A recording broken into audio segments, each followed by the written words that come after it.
ശ്വാസത്തിനെ ശ്രദ്ധിക്കാൻ തുടങ്ങിയപ്പോൾ ചിന്തകൾ ചെറിയ രീതിയിൽ ഇപ്പോൾ ഒരു സമയത്തിനുള്ളിൽ അത്രയും ചിന്തകൾ കടന്നു വരുന്ന സാധനത്തിൽ എനിക്ക് കുറവ് അനുഭവപ്പെടാൻ തുടങ്ങി. അതന്നെ ചെറിയൊരു ഒരു കോൺഫിഡൻറ്റ് ലെവൽ എന്നിൽ വന്നു തുടങ്ങി. ഓരോ സ്ഥലങ്ങളിലേക്ക് പോകുമ്പോൾ അപ്പോൾ ഗുരുവിനെ ഞാൻ കണ്ടെത്തുക എന്നുള്ളത് എൻ്റെ മനസ്സിൽ ഉദ്ദേശിച്ചത് ഏതോ ഒരു സ്ഥലത്തിരിക്കുന്ന ഒരു കാഷായ വസ്ത്രം ഇട്ട് അല്ലെങ്കിൽ സന്യാസി അങ്ങനെയുള്ള ഒരാൾ, രുദ്രാക്ഷമൊക്കെ ഇട്ടിട്ടുള്ള ഒരാൾ. കാര്യമായിട്ട് എനിക്ക് വേണ്ടിയിട്ടൊന്നുമല്ല ഞാൻ ദുഃഖിക്കുന്നത്, ഈ മറ്റുള്ളവർക്ക് വേണ്ടിയോ ലോകത്തിന് വേണ്ടിയാണ്. എന്തൊക്കെയോ ഒരു ദുഃഖമുണ്ട്, അതെന്തോ ഉള്ളിൽ എന്തോ കടന്നുകൂടിയത്. അങ്ങനെ പോയിക്കൊണ്ടിരിക്കുന്ന യാത്രകളിൽ നമ്മൾ യഥാർത്ഥ ആത്മീയത എന്താണെന്നും അത് നമ്മളെ ബോധത്തോടെ ഇരുത്തേണ്ട ഒന്നാണ്, പ്രാണബോധത്തോടെ ഇരുത്തേണ്ട ഒന്നാണെന്നും അത് തിരിച്ചറിഞ്ഞുകൊണ്ട് യാത്രകൾ ചെയ്യുമ്പോൾ നമ്മുടെ ജീവിതം ധന്യമാവും.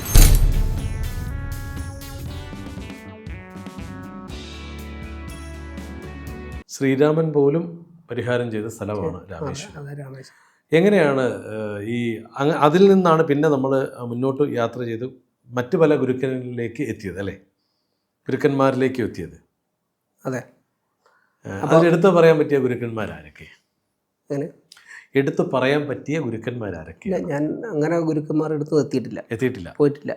എൻ്റെ ഉള്ളിലൊരു ഇത് ഉണ്ടായിരുന്നു. ഇത് ഒരു ഗുരുവിനെ തേടിയുള്ള യാത്രയായിരുന്നു പിന്നീടുള്ള യാത്ര. ഈ യാത്രകൾ ഇങ്ങനെ നടന്നു പോയിക്കൊണ്ടിരിക്കുമ്പോഴും എൻ്റെ ഉള്ളിൽ ഇപ്പോൾ ഓരോ പരിഹാരങ്ങളും അല്ലെങ്കിൽ ഓരോ ഈ ജീവിതത്തിനെ ചേഞ്ച് ചെയ്തുകൊണ്ട് നമ്മൾ മുന്നോട്ട് പോയി ആത്മീയ തലത്തിൽ ഒരു സാധാരണക്കാർ വെറുതെ പോയി അമ്പലത്തിൽ പോയിരുന്ന ഒരു അതിനപ്പുറമായിട്ട് നമ്മൾ ദാനധർമ്മങ്ങളിലൂടെയും വലിയ വലിയ യാത്രകൾ മഹാക്ഷേത്രങ്ങളിൽ പോവുകയും ഹയർ ലെവലുകളിലുള്ള പരിഹാര കർമ്മങ്ങളും എന്നുള്ള തരത്തിലൊക്കെ ചെയ്ത് പോയി കഴിഞ്ഞാൽ നമുക്ക് സ്വാഭാവികമായിട്ട് എന്തുണ്ടാവണം, ഒരു ശാന്തി എന്ന് പറയുന്ന ഒരു സാധനം കൈവരണം. കുറച്ച് ചെറിയ തലത്തിൽ വരണം. അത് വരുന്നില്ല. മറിച്ച് നമ്മൾ പിന്നെയും അന്വേഷണങ്ങളും മറ്റ് പരിഹാരങ്ങളിലേക്ക് അല്ലെങ്കിൽ മറ്റു തരത്തിൽ വീണ്ടും ഈ സാധനങ്ങൾ അന്വേഷിച്ച് പോവുക മാത്രമാണ് ചെയ്തത്.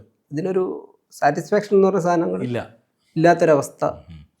പരിഹാരങ്ങളും ചെയ്തിട്ട് നമുക്കൊരു സാറ്റിസ്ഫാക്ഷൻ ഉണ്ടാവില്ല. ഇല്ല, നമ്മളെന്തൊക്കെ ചെയ്തു വരുന്നു, ആ സമയങ്ങളിൽ ഒക്കെ സംതൃപ്തമായി തിരിച്ചു വരാം. പിന്നെയും വേറെ പരിപാടികളും പലതും കേൾക്കുമ്പോൾ നമ്മൾ അതിൻ്റെ പുറകെ പോകുന്നു, വീണ്ടും പോകുന്നു. പല കഥകളും അത് അങ്ങനെയുള്ള പല സംഭവങ്ങളിലേക്കും പോകുന്നു എന്ന് മാത്രമേ ഉള്ളൂ. അപ്പോൾ പിന്നീട് തിരിച്ചറിഞ്ഞു, ഒരു ഗുരുവിനെ കണ്ടെത്തി ഗുരുവിലൂടെ ഒരു കിട്ടുമ്പോൾ നമുക്ക് അത് മാറ്റം ഉണ്ടാവും. അപ്പോൾ ഒരു ഗുരുവിനുള്ള യാത്രയും കൂടിയാണ് ഇതിൽ, ഓരോ സ്ഥലങ്ങളിലേക്ക് പോകുമ്പോൾ. അപ്പോൾ ഗുരുവിനെ ഞാൻ കണ്ടെത്തുക എന്നുള്ളത് എൻ്റെ മനസ്സിൽ ഉദ്ദേശിച്ചത് ഏതോ ഒരു സ്ഥലത്തിരിക്കുന്ന ഒരു കാഷായ വസ്ത്രം ഇട്ട് അല്ലെങ്കിൽ സന്യാസി അങ്ങനെയുള്ള ഒരാൾ, രുദ്രാക്ഷമൊക്കെ ഇട്ടിട്ടുള്ള ഒരാൾ, ആശ്രമത്തിലേക്കുള്ള ഒരാൾ ഗുരുവായിട്ട് വരും. അതിന് ഈ യാത്ര തുടരണം, അതിന് വ്യക്തതയൊന്നുമില്ല. അത് ഓരോ സമയങ്ങളിലും അവസരം കിട്ടുമ്പോഴൊക്കെ ഈ യാത്രകൾ നടത്തുക. ഈ കാലോ സമയമൊന്നുമില്ല, എന്തെങ്കിലും അത് കിട്ടും, അതൊരു ഭാഗ്യം എന്നുള്ള രീതിയിലാണ് എൻ്റെ യാത്രകൾ നടന്നുകൊണ്ടിരിക്കുന്നത്. അല്ല, ഈ യാത്രകൾ ഫാമിലി ഉണ്ടല്ലോ? ഫാമിലി ഉണ്ട്. ഭാര്യയും 2 കുട്ടികളുണ്ട്. പറ്റാവുന്ന സമയങ്ങളിലൊക്കെ വരെ കൂടെ കൂട്ടുകയും ഈ യാത്രകൾ അവർ കൂടാറുണ്ട്.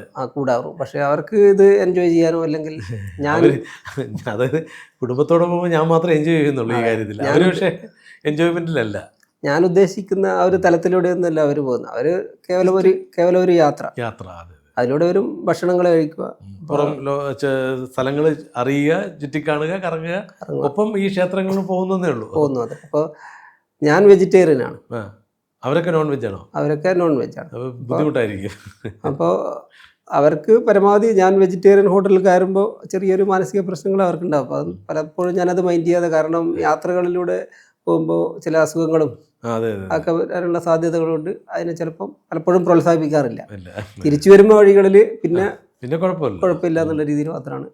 അപ്പോൾ കുടുംബം എന്നാലും സപ്പോർട്ടാണ്, പൂർണ്ണ സപ്പോർട്ടാണ്. ഇത്ര യാത്രകളിലും ആത്മീയതയിലൊക്കെ ഇഷ്ടമാണ്. ഒരിക്കലും ഭർത്താവ് ഇതേപോലെ ഒരു സന്യാസിയായി പോകുന്നുള്ള ധാരണ അവർക്കില്ലല്ലോ. അതൊക്കെ ചെറിയ രീതിയിലൊക്കെ ഉണ്ട്. തേടി പോയി ഇനി ഇതേപോലെ ഒരു ദിവസം കാക്ഷയൊക്കെ കൊടുത്തിട്ടുണ്ടെങ്കിൽ എൻ്റെ മുന്നിൽ വരുമോ എന്നൊക്കെ സംശയം. പക്ഷേ എന്നെ സംബന്ധിച്ചിടത്തോളം എനിക്ക് വ്യക്തമായ ധാരണയുണ്ട്. ഞാനൊരു കാഷായ വസ്ത്രം ഇട്ട് മലമുകളിൽ പോയി ജീവിക്കാനൊന്നും ആഗ്രഹിക്കുന്ന ആളല്ല. കാരണം എനിക്ക് കുടുംബമുണ്ട്, കുട്ടികളുണ്ട്. ഇതൊന്നും അല്ല ആത്മീയത എന്നുള്ളതും എനിക്കറിയാം, മനസ്സിലായി, അറിയാം. എനിക്ക് ഇങ്ങനെ എങ്ങനെ ഇതൊന്നും അല്ല ആത്മീയത എന്നറിഞ്ഞത് എങ്ങനെയാണ്? അതാണ് നമുക്കറിയേണ്ടത്. ഒരു ദൈവം ഒരാളെ രക്ഷിക്കാൻ നമ്മൾ ഓരോ കാര്യങ്ങളും ചെയ്തുകൊണ്ട് പോയിക്കൊണ്ടിരിക്കുമ്പോൾ ഓരോരുത്തർക്കും ഇൻഡിവിജ്വലായി ഇതിൻ്റെ ഫലം കൊടുത്ത് ഓരോരുത്തരെയും വേർതിരിച്ച് പിന്നെ മാറ്റി നിർത്തി ഓരോരുത്തരെ സംരക്ഷിച്ചുകൊണ്ട് ഒരു ദൈവവും ഇവിടെ നിൽക്കുന്നില്ല എന്നുള്ള കാര്യം എനിക്കറിയാം. കാരണം അങ്ങനെയാണെങ്കിൽ ഈ പ്രാർത്ഥനയും പൂജയും വഴിപാടും കാര്യങ്ങളൊക്കെ നടത്തി ഒന്നവർക്ക് ഓരോരുത്തർക്കും ഓരോ പരിഹാരം ചെയ്തുകൊണ്ട് അവരൊക്കെ മാറ്റി നിർത്തണം. അവർ വീണ്ടും ദുരിതങ്ങളിലേക്ക് കൂടെ തന്നെയാണ് പോയിക്കൊണ്ടിരിക്കുന്നത്. തീർച്ചയായിട്ടും അങ്ങക്ക് ഈ അറിവ് കിട്ടിയത് എവിടെ നിന്നാണെന്നാണ് ചോദിച്ചത്. ഇങ്ങനൊരു അറിവ് ഇതല്ല ഇതാണ് വഴി എന്ന് കാണിച്ചത് ഒരാൾ കാണുമല്ലോ, ആരെങ്കിലും ഒരാൾ പറഞ്ഞ് നിർദ്ദേശിച്ച് കാണുമല്ലോ യഥാർത്ഥ ആത്മീയത എന്താണെന്ന്. ഇങ്ങനെ ഇരിക്കുന്ന യാത്രകളിലൂടെ പോയിക്കൊണ്ടിരിക്കുമ്പോഴാണ് ഞാൻ ഈ ഒരു സയൻസ് ഓഫ് ബ്രീത്ത് എന്ന് പറയുന്നൊരു അതിനെക്കുറിച്ച് കേൾക്കാനിടയായത്. അപ്പോൾ സാധാരണഗതിയിൽ ഞാൻ ഇത്തരത്തിലുള്ള പ്രാക്ടീസുകളിലൊന്നും പോകുന്ന ആളല്ല. ശരനൂലല്ലേ ഉദ്ദേശിക്കുന്നത്? അതെ, ശരനൂൽ ഈ ഇതല്ല, ഈ ശരനൂൽ ശാസ്ത്രം എന്ന് അല്ല, അതിനെക്കുറിച്ച് എനിക്ക് കറക്റ്റ് അറിയില്ല. പക്ഷേ മറ്റ് യോഗിക് പ്രാക്ടീസുകളിലും ഒന്നും ഞാൻ പോകാറില്ല. കാരണം പല സംഗതികളും കേൾക്കുമ്പം തന്നെ പറയുന്നത് എല്ലാവരും അവിടെ സങ്കല്പിക്കുക ഇവിടെ സങ്കല്പിക്കുക അങ്ങനെയുള്ളൊരു തലത്തിലാണ്. അപ്പോൾ നമ്മൾ തന്നെ ഈ ഭാവനേൻ്റെ ഏറ്റവും മുകളിലിരിക്കുന്ന ഒരാളാണ്, സ്വപ്നത്തിലിരിക്കുന്ന ഒരാളാണ്. നമ്മൾ അതാവുന്നു ഇതാവുന്നു ഇത് ചെയ്യുന്നു അത് ചെയ്യുന്നു ആ മൂഡിലുള്ള ഒരാളാണ്. നമ്മളോട് പിന്നെയും സങ്കല്പിക്കാൻ പറയുമ്പോൾ അത് നമുക്ക് ഡൈജസ്റ്റബിൾ അല്ല. അതുകൊണ്ട് തന്നെ ഇങ്ങനത്തെ പരിപാടികളിലൊന്നും ഞാൻ പോകാറില്ല. അടുത്തൊക്കെ പോകും, അതിൻ്റെയൊക്കെ മുന്നിലൊക്കെ പോയി പല യോഗയിലൊക്കെ പോയിട്ട് ഇരിക്കുകയൊക്കെ ചെയ്തിട്ടുണ്ട്. പിന്നെ അവിടെ നിന്ന് അവർക്ക് കാറ്റ് കിട്ടി, വെളിച്ചം കിട്ടി, ബ്രീസ് അങ്ങനെയൊക്കെ പറയും. പക്ഷെ ഇതൊന്നും എനിക്ക് ഫീൽ ഇല്ല. അപ്പോൾ ഒരു വലിയൊരു ഇതിൻ്റെ മുന്നിൽ പോയിരുന്നുകൊണ്ട് നമ്മൾ അതിനെ ഡിഫെൻഡ് ചെയ്യുന്ന രീതിയിൽ സംസാരിക്കാൻ പറ്റാത്തതുകൊണ്ട് നമ്മൾ ഓക്കെ കിട്ടിയോന്ന് വെച്ചാൽ കിട്ടി എന്നും പറഞ്ഞെങ്കിൽ പോരും.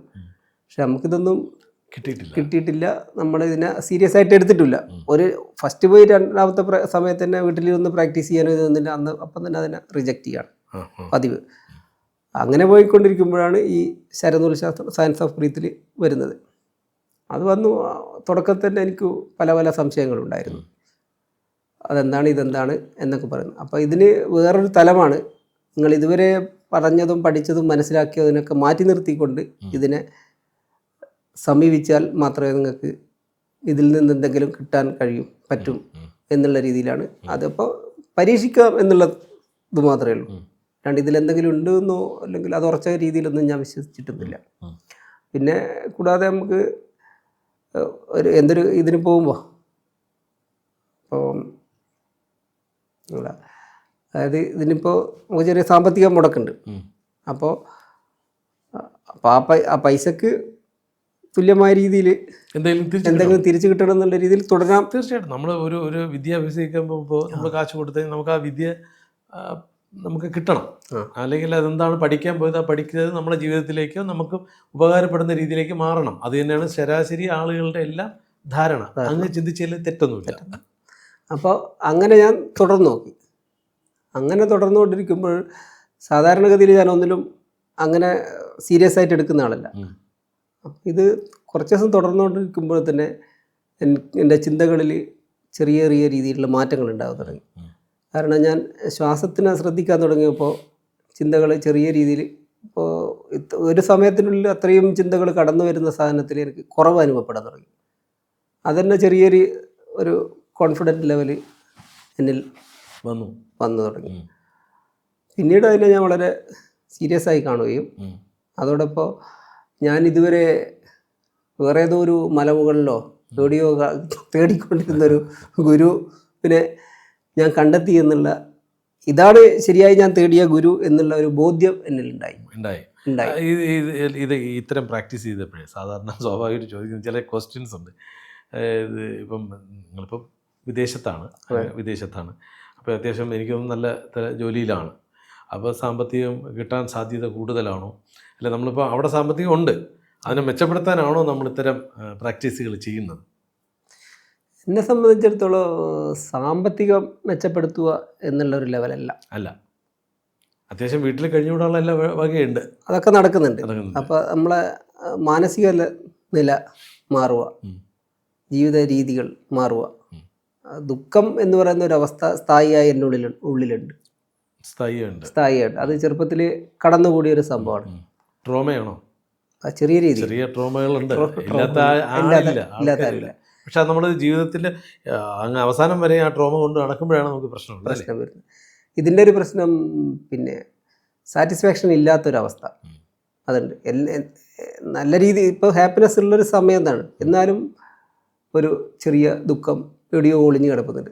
പൂർണ്ണമായിട്ട് സന്തോഷിക്കാൻ പറ്റുന്നില്ല, പൂർണ്ണമായി ചിരിക്കാൻ പറ്റുന്നില്ല, അങ്ങനെയൊക്കെ ഉണ്ട്. അപ്പം അതൊക്കെ എന്തോ ലോകത്തിൻ്റെ ദുഃഖം ഇങ്ങനെയൊക്കെ എൻ്റെ ഉള്ളിൽ കടന്നുകൂടിയിട്ടുണ്ട്. വായന ഇതൊക്കെ ഉള്ള സമയത്ത് ലോകം തീർത്തും അശാന്തി കഴിയുമ്പോൾ എനിക്ക് എങ്ങനെ സന്തോഷിക്കാൻ കഴിയും എന്നൊക്കെ ചിന്തകളുണ്ട്. കാര്യമായിട്ട് എനിക്ക് വേണ്ടിയിട്ടൊന്നുമല്ല ഞാൻ ദുഃഖിക്കുന്നത്, ഈ മറ്റുള്ളവർക്ക് വേണ്ടിയോ ലോകത്തിന് വേണ്ടിയാണ്.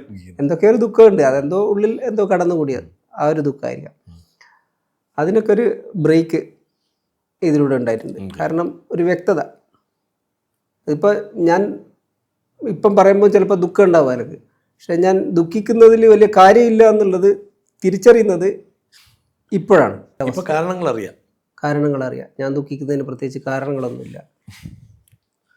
ചിലപ്പോൾ ഇപ്പം പറഞ്ഞല്ലോ, ഇപ്പം നമ്മൾ യഥാർത്ഥ വഴി കാണാൻ പറ്റി എന്നൊക്കെ പറഞ്ഞല്ലോ.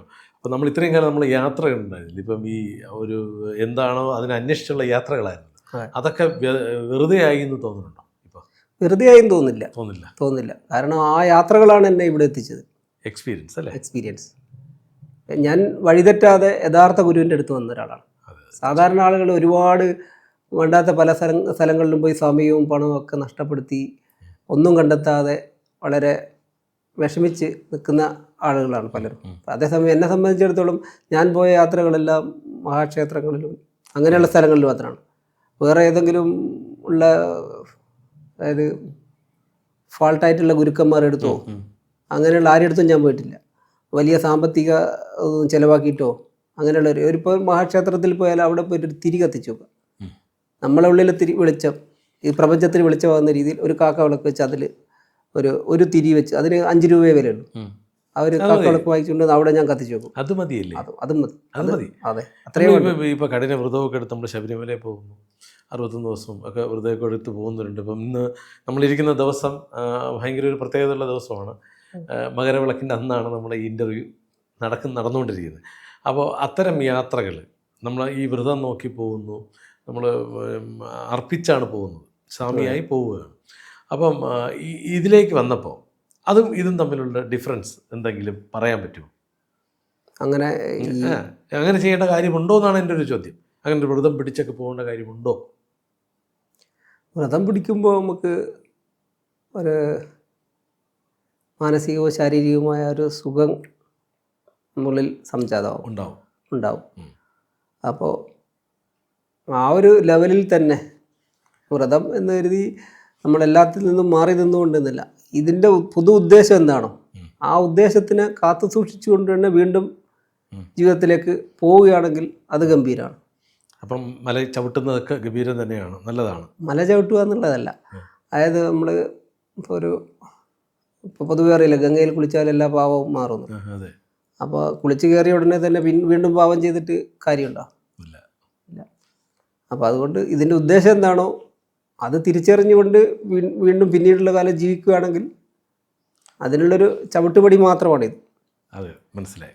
ഓരോ ക്ഷേത്ര ദർശനവും ഈ അമ്പല ദർശനവും വ്രതവും എല്ലാം ഒരു ചവിട്ടുപടി തന്നെയാണ്.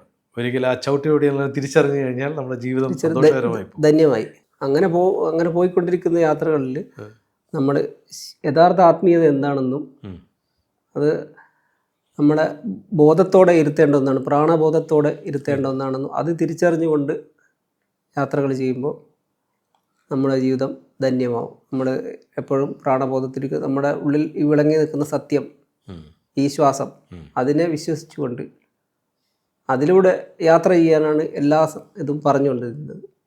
അതിനെ ആ ഒരു തലത്തിൽ നമ്മളെത്തിയാൽ നമ്മുടെ ജീവിതം ധന്യമായി എന്ന് വിശ്വസിക്കും. അതെ, ആ തത്വമസിയിൽ നമ്മൾ കണക്റ്റ് ആവണം. അപ്പോൾ അതിന് ഏറ്റവും ഞാൻ അറിഞ്ഞു വെച്ചത്, ഞാൻ പഠിച്ചത്, ഞാൻ ഇത്രയും യാത്രകളിലൂടെ എനിക്ക് മനസ്സിലായത് ഈ ഒരു ശരനൂൽ ശാസ്ത്രം എന്ന് പറയുന്ന ഈ ഒരു ഇത് ഈ രാഹുൽ സാർ എന്ന് പറയുന്ന ഗുരുവും ഇതിലൂടെ യാത്ര ചെയ്യുകയാണെങ്കിൽ ഒരു വ്യക്തത എന്ന് പറയുന്നത് 100% ആണ്. ഇതൊരു പ്രൊമോഷന് വേണ്ടിയോ അല്ലെങ്കിൽ വേറെ എന്തിനെയൊന്നും സൂചിപ്പിക്കാനോ സന്തോഷിപ്പിക്കാനോ ഒന്നുമില്ല. ഒരാൾക്ക് ഒരു വ്യക്തതയും ബോധ്യത്തോടു കൂടി ജീവിക്കാനുള്ള എല്ലാ വഴികളും ഇതിൽ നിന്ന് എല്ലാവർക്കും ലഭിക്കുമെന്നാണ് എൻ്റെ ഈ ഒരു അനുഭവം വളരെ ചെറിയ കാലത്ത്. അപ്പോൾ ഇതിനെ വളരെ ഡെഡിക്കേറ്റഡ് ആയിട്ട് കാണുന്ന ഒരാൾക്ക് നേടിയെടുക്കാൻ കഴിയുന്നത് ചെറിയ കാര്യമൊന്നുമില്ല. എന്നെ സംബന്ധിച്ചിടത്തോളം ഞാൻ വലിയൊരു ഇങ്ങനെ വാചാലനൊക്കെ ആവുകയാണെങ്കിലും എൻ്റെ റൂട്ടൊക്കെ ഞാൻ ചിലപ്പോൾ മാറ്റിയും തിരിച്ചും മറിച്ചൊക്കെ പിടിക്കും. പക്ഷേ അന്നതിന് വ്യക്തതയില്ലായിരുന്നു. ഇന്ന് മാറ്റിയും മറിച്ചും പിടിക്കുമ്പോൾ വ്യക്തതയുണ്ട്. ഞാൻ എവിടെയാണ് എങ്ങോട്ടാണ് പോകുന്നത് ഭയങ്കര ധാരണ. ആരാണ് എൻ്റെ മുന്നിൽ സംസാരിക്കുന്നത് പോലും നമുക്ക് ധാരണ കിട്ടാറ്. ചിലപ്പോൾ നമുക്ക് ധാരണ കിട്ടാതെ നമ്മൾ പറ്റിക്കപ്പെടലിലേക്ക് പോവാം. ഉറപ്പായിട്ടും അത് നല്ലൊരു കാര്യമാണ്. അങ്ങനെ ഒരു ചിന്തയും മുന്നോട്ടുള്ള വഴികളും എല്ലാം നല്ല വ്യക്തതയോടുകൂടി പോവുക എന്നുള്ളത് തന്നെയാണ്. ഇപ്പോൾ കുഞ്ഞു കുട്ടികൾക്ക് പോലും അവ്യക്തമായ ഒരു സമയമാണ് ഈ സമയം. അവരുടെ ജീവിതമൊക്കെ മുന്നോട്ട്. അപ്പോൾ അവർക്കൊക്കെ ഇതൊക്കെ ഒരു പ്രചോദനമായിട്ട്. പിന്നെ അങ്ങയുടെ ഇൻ്റർവ്യൂ എടുക്കാനുള്ള കാരണം ഇത് തന്നെയാണ്. അങ്ങ് അധികമൊന്നും നാട്ടിലൊന്നും ഇല്ലാത്ത ഒരാളാണ് അല്ലേ?